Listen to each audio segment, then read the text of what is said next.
Well, hello folks, Bob Sellers here, your host and resident singing fisherman, wannabe chef, shooting, hunting, camping, general outdoor enthusiast. Don't ask me to say that again.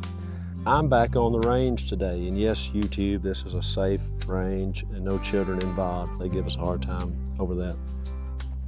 Back at the range today, y'all tend to like the shooting videos, and particularly the ones where we compare different ammunition. So that's exactly what we are doing today. And when y'all like them, I like them, because I've got one shooting video out there that, let me tell you, I have made, dozens of dollars off of. These are the most expensive videos you can do. It takes you more views than I get to pay for a box of ammo. But anyway, we're back at it today. You're gonna have to excuse my voice. I'm gonna try not to talk very much or very loud, battling some bronchitis, sinus infection, ear infection stuff. Been coughing my head off, but anyway, fall allergies, it is what it is. Hey, let me show you what we're gonna be shooting today, what we're gonna be trying out. I have with me today my Kimber Model 84M Hunter Pro. This has been my go-to deer rifle for the past couple of seasons, and we are probably 12 to 14 days away from modern rifle season opening here in Alabama. That's a 308, of course, topped with my Leupold VX5 HD. That is a 5 to 15 by 44 model. It's got this customizable objective on that, and I've got a video or two on that whole system that you might want to check out if you're looking or you're in the market for a rifle scope for hunting. This one right here is hard to top. Also has an illuminated reticle. You press that button right there to change the different brightness settings, and if you leave the gun alone for like 5 minutes, it turns off automatically, and as soon as you pick it up and move the gun, it comes back on. Super, super nice feature. Don't have to worry about your battery running down. Don't have to worry about not having a battery when you need it. And of course, you don't always need it and don't always want it. It's got great crosshairs as well. Parallax adjustment right here. Really, really, really nice rig. Super lightweight. I love this rifle, but it shoots a lot better than the lightweight rifle is advertised for. I've gotten groups less than a ½ inch at 100 yards out of certain rounds with this. You've seen my video on the Federal Fusion 308 Winchester 150 grain ammunition, which shot pretty good in this rifle.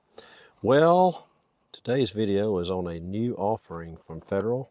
This is their 308 Winchester 180 grain Federal Fusion tipped. That's right, tipped. What that does, according to the manufacturer, is produces less wind drift and drop. That results in a higher ballistic coefficient or less drop. This is, I think, is a 0.501 compared to the 150, which was 0.41 or something like that. Supposedly this pointed tip paired with their original skilled, they call it nose cavity, initiates consistent and lethal expansion, according to Federal. That's the original Fusion on the left. Let me get some better lighting. Original Fusion on the left, and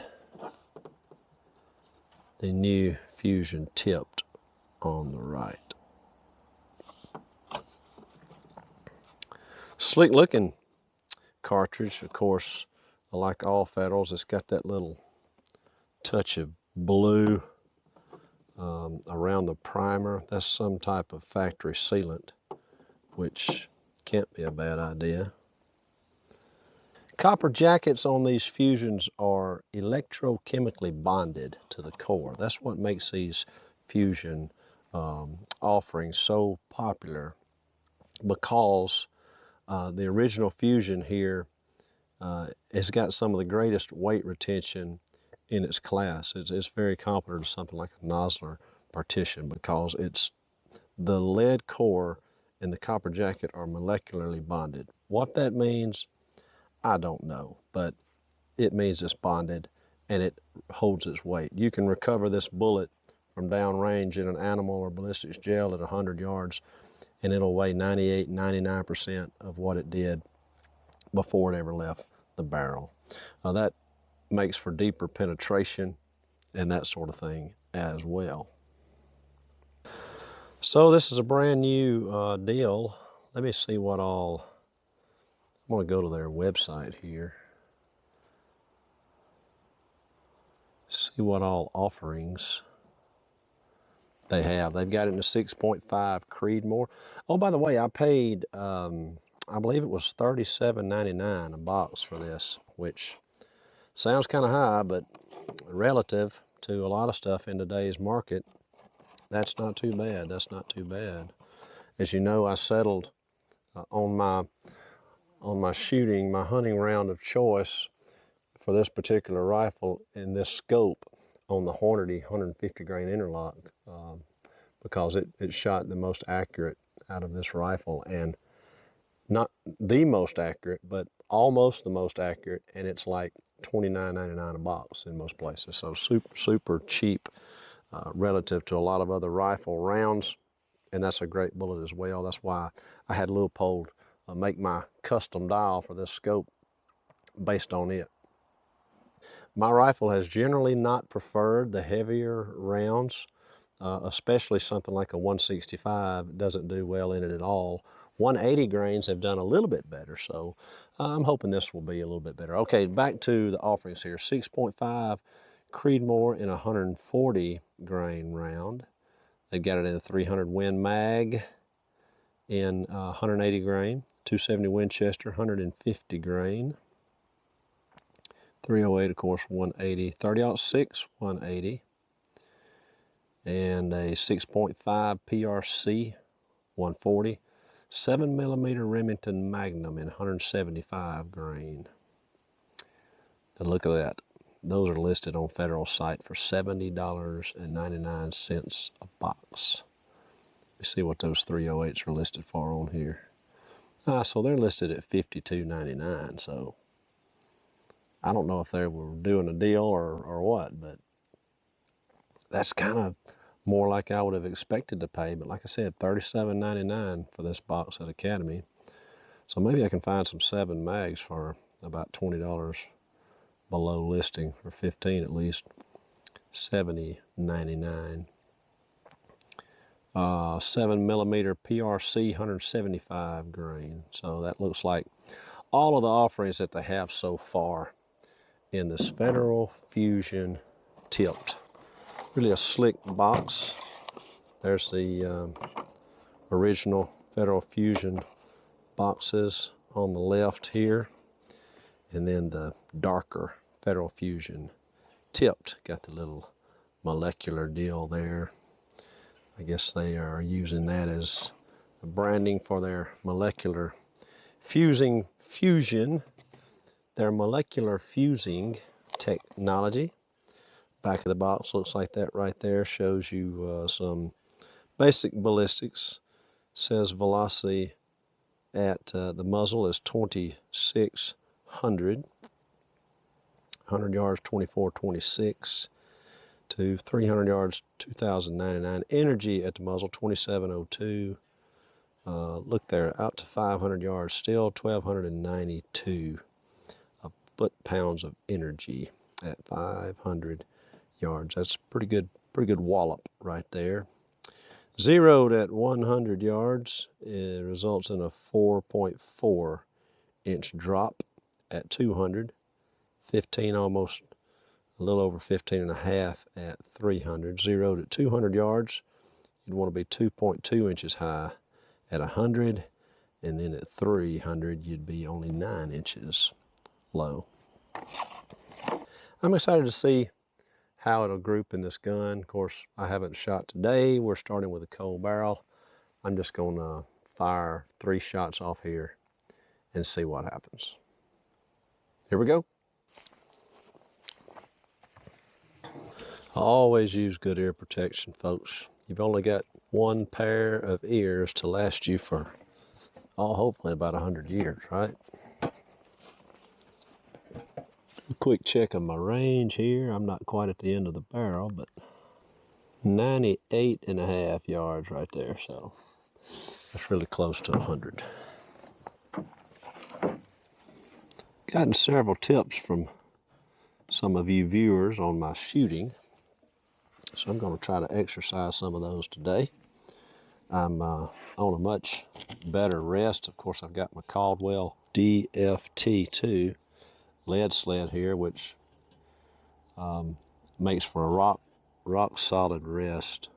I was using a tripod in some of my shooting videos, and I was holding one leg of that. I just thought that, well, I didn't think, I knew I was doing that because it made me steadier. But some of you said that would actually affect my point of impact. I didn't need to do that. So hey, I'm never too old to learn.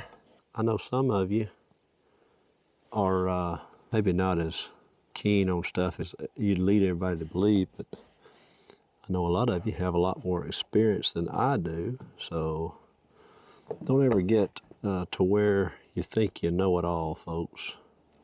So I'm going to keep my hand back here, my off hand. I'm going to dial this up to our maximum here, which is 15. Got one in the chamber. Get nice and steady. Don't ever jerk the trigger. Just squeeze it through. I'm just going to aim at the dead center target down there. All right, here we go.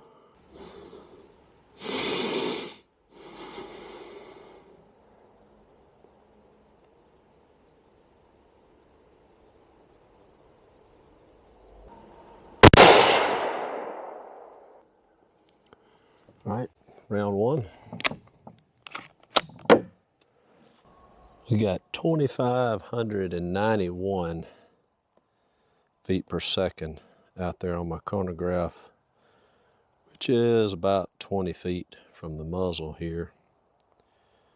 Let's see, I'm going to record that. Let's see, what did I say it was advertised at?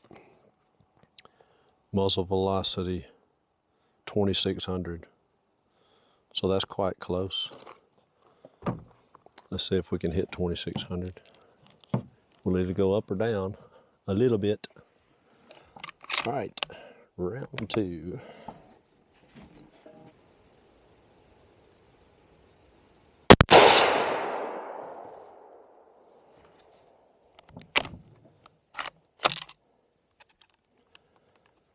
$25.63.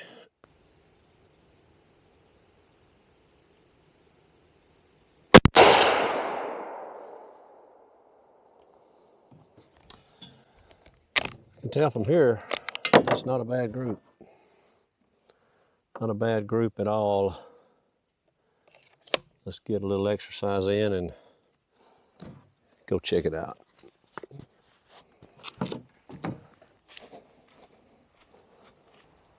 It's 25.81, by the way. So there we are. That's an inch right there. So I'd say roughly an inch left of center and roughly an inch low of center at 100 yards. And that's looks to be a sub MOA group. Let's just see. I'm showing it right at an inch, 1.035. So that's an MOA group at 100 yards. So I won't complain about that a bit. Again, because my rifle doesn't particularly prefer for heavier bullets. It likes 180s better than 165s for some reason, but it prefers 150s over both of them. And that was my first shot right there. You know, one thing that's important to remember, we get out here doing a lot of these 3-shot groups and 5-shot groups and all this stuff, but in a real life hunting situation, even survival situation, the shot that counts is the first shot. The first shot is the most important. When you're hunting, you're sitting in a field, it's cold, the gun's cold, hasn't been shot in a while. You don't generally get out and do a lot of shooting during hunting season. I know I don't, because our range here is on our hunting property as well. So this is about the last blasting I'll do probably before our season comes in 2 or 3 weeks. But so you're taking your gun in and out of the truck, in and out of a case, different things. A lot can happen. And for me, I've just, like I said, never shot my rifle throughout the season unless I was shooting at a deer. Unless I shot at a deer and something just seemed to go awry and I thought my gun might be off. And that happens. Happened to me last year, muzzle loading. But remember, 3 shots and tight groups and all that stuff are important. But the most important shot is the first shot. So my barrel's cooled down a little bit now, and just out of the sake of curiosity and to leave a good, nice, even amount of rounds in my case. That's very strange, isn't it?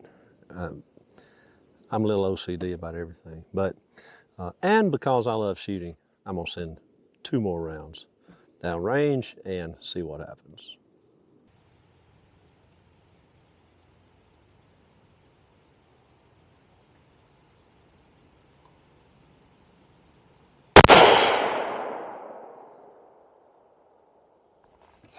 Ha! Broke 26, and in a big way. 26.38 on that one. That's odd.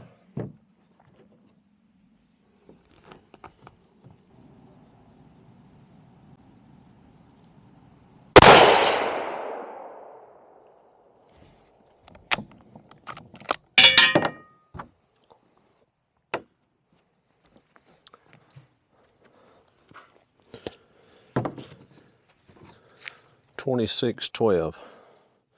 So that could be a matter of this, just the barrel warming up a little bit. So there's my 5-shot group. As you can tell, I don't have really any crazy flyers or outliers or anything like that. One somehow almost hit super dead center. Let's see here. Let me get my handy dandy caliper pointer. That one, and that one were my last 2. I had these 3 here, and then my last 2. We're doing that right there. But that's a warmer barrel. That's a warmer barrel. So those 2 are what, 1.5 inches? Yeah, 1.5, 1.5, 1.58, close to 1.6. And that's going to be the whole group too. 5-shot group, right at 1.67. Again, out of a thin barreled Kimber lightweight mountain rifle that doesn't like 180 grain bullets near as well as 150. So hey, I'm not complaining about that a bit. I like it a lot. I'm super impressed with this ammo. I want to take a deer with it this year. And if you happen to have one of these new Leupold scopes with the CDS dial system, that you've gotten a dial custom ordered. Now I could get a custom dial made for that round or for any round. I think Leupold charges like $80 for each one after your first one. Your first one is free when you purchase the scope. But so I've got my one for my 150 grain Hornady, and it's good for, I can dial that thing out to 800, 900 yards if I wanted to, which I'd never take a shot that far, maybe 200. So I've got that 150 grain Hornady zeroed at 100 yards. So no 2 inches high or anything like that when you're doing this, when you got that custom dial system. So you just dial in the field. So when you're sitting in a field or on a food plot or something like that, you can range it, or you can know how far that, how long that is, and what type of shot you're gonna have. And so if you need to, you can just do a calculation right there. But in general, for me, to have it set at 100 yards would be just fine. If it's winds up and it's a 150 yard shot, I might be a little low. If I think it's over 100 yards, I might aim just a smidge high, maybe an inch high. Or if I have time and I'm really getting technical, I can always push that button in right there and turn it up. That 1.5 would be 150 yards. That would be 200, 250, 300, 400, 500, 6. And then after you get one complete revolution, your numbers are at the top. That'd be 700, 750, 850. So as you can see, I can dial up to 900 yards with this scope. And then you don't have to worry about having messed anything up, because you're going to be dialing back to your 0 stop, and the button's going to pop out and it's going to be set right there. Awesome deal. But anyway, what I was getting at is I wouldn't have any problem, any hesitation at all about hunting with this Federal Fusion tipped 180 grain ammo sitting on a field that's 100 or 150 yards. Even though I've got the gun zeroed in with 150 grain Hornady ammo. It's close enough, y'all. It's not gonna matter. The deer is not gonna care, I promise you. If it's around 100 yards, when you squeeze the trigger, it's gonna be right there, and you're gonna drop that deer if you've hit him right. So hey, that's my take on this 180 grain Fusion tipped ammunition from Federal. I think that's a great new offering. I'm waiting on Hornady to come out with an interlock tipped. I think they have something that's very similar to that already, but that would probably be another thing to hit the market and do kind of really, really well, to have an interlock tipped bullet, just called interlock tipped. I had an average muzzle velocity, or just beyond the muzzle, of 2,597 feet per second against an advertised feet per second of 2,600, so can't complain about that. I really like this ammo, and good Lord willing, I'm gonna be able to sling some of it down range at some brown and put it on the ground a little bit later this year. Hey, real quickly, let me give you a little good word from the Word. That's the Holy Bible, the Word of the one and true and only living God, God of all gods and King of all kings, Lord of all lords. But one day, even for those who don't believe that, every knee shall bow and every tongue shall confess it's so. This is out of James chapter 3. Hey, we just got through an ugly election season. I remember when I was younger, you used to hear the term mudslinging a lot. When one candidate would get nasty, they would call it mudslinging. Well, it seems like every candidate is nasty nowadays, and quite frankly, a lot of times they have to be. They have to be. I think in the case of dealing with some of these people running, that it doesn't pay to be nice. You can't be nice, and have to go on the defensive. But I know there's more division in this country right now. Social division, political division, religious division, maybe than it's ever been. I don't really understand it. A lot of people blame it on Trump. If you're watching this shooting video, you probably voted just like I did. I'm not ashamed to tell you that I voted for Donald Trump. I voted for him 3 times now. I think he won all 3 times, by the way, but he's only going into office on 2 of them. But as you know, he won this last election outright, in fact, in a landslide. And so he gets blamed for a lot. He gets called a racist. You know, I don't know how someone that's all of a sudden Johnny-come-lately is a racist that used to hang out with Don King and Mike Tyson and Al Sharpton and Jesse Jackson and Oprah and all of these who are now so against him. The man had a black girlfriend. I think for several years they would be seen in New York City. And he's done a lot to help black people. I remember when Jennifer Hudson, the amazing singer from American Idol, she had several people in her family murdered. I think someone broke in their home and shot them or something like that. But anyway, he put her up in Trump Tower, put her and her remaining family up at no charge for ever how long they needed to be there. And it's just, you know, he's done more for probably black colleges and universities than any president in history. And in fact, I read where he's done more for blacks than any president since John F. Kennedy or Abraham Lincoln. I don't know about all that, but I know in my heart and truly believe that the man is not a racist. I think he's not a lot of what these labels that people affix to him are. And I do believe he is a patriot, and I believe he loves this country. His policies were better for this country than what we've been through for the last 4 years. The proof is in the pudding, and I really believe that's why he won the election. A lot of people voted for him that didn't tell their friends that they were going to vote for him. But all this division and everything, and we got to remember always what God's Word says. Going back to chapter 3 of James here, I may have used this before because I've got some notes saved in my Bible. I think I remember saying on here. James chapter 3, verse 14, it says, "But if you have bitter envying and strife in your hearts, glory not, and lie not against the truth. This wisdom descendeth not from above, but is earthly, sensual, devilish." Devilish. You get that?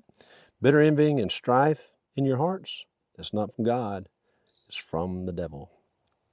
For where envying and strife is, there is confusion and every evil work. The Bible also tells us that God is not the author of confusion. That means Satan is. But the wisdom that is from above is first pure, then peaceable, gentle, and easy to be entreated, full of mercy and good fruits, without partiality and without hypocrisy. And this is a verse I have highlighted, and in my notes I said, "My precious wife, Kansas, she's the sweetest and most peaceful person I know," and that's absolute truth. This last verse, verse 18, says, "And the fruit of righteousness is sown in peace of them that make peace." To all of the extent within us and with good Lord's help, let's try to make peace with someone. Not to brag or boast or anything of myself, but I made peace with someone around Christmas time last year, and I can tell you it was the most liberating thing that I've ever done in my life. It was individual whose home just conjured bad memories and thoughts when I drove by. I didn't even like driving by his home, and I got tired of that eating at me. You know, as a Christian, there shouldn't be anything that anybody can do to you that will cause that level of pain and hurt in our hearts. Pain and hurt is one thing, but holding a grudge and refusing to forgive someone is something else. Now, there's no saying forgive and forget. The forgetting is the hard part, but we've got to forgive. And God knows my heart. If that man had needed anything from me, even before we had that discussion, that I would have still helped him. I would have still done everything within my ability to help him. But I think as a Christian, you've got to be that way. But, you know, he's welcome in my life and in my family's life. And, you know, whether he chooses to be a part of it, that's on him. But I can sleep easy at night knowing that nothing is on me. And I have peace knowing that I made what I believe and hope is peace with him. And if you got somebody out there like that, and probably most of us really do, just go to them and say, "Look, I'm not here to rehash who was right, who was wrong, what happened, what should have happened, what shouldn't have happened. I'm just here to tell you, let's bury it in the backyard. Let's cast it into the sea. Let's put it as far as east to west." That's the way God forgives us. 70 times 7, he tells us to forgive. And he tells us that he forgives us and he puts our sins as far as from east is from west. That's about as far as you can go. And if you have somebody like that, a situation in your life like that, I believe it would do you and probably would do them also a lot of good if you would initiate that meeting.